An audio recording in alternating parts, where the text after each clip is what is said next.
mưa thơm mật mà ôi mà vẫn coi chứ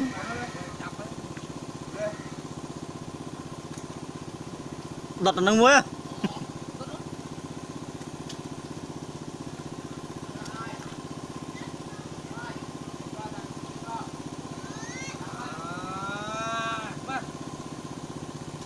một tiếng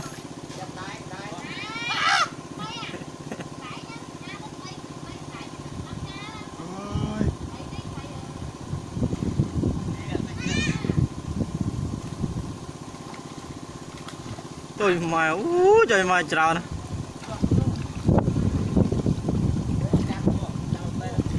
ô này anh lao này này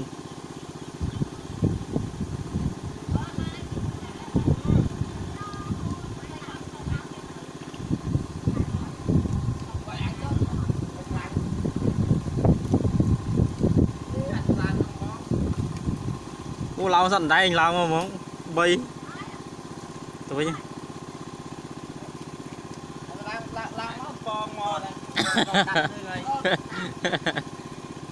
bay nào bay lao mà từng ơi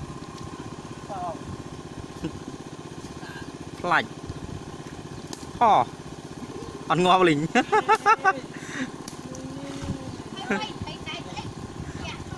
và thông nó đá rồi mà ô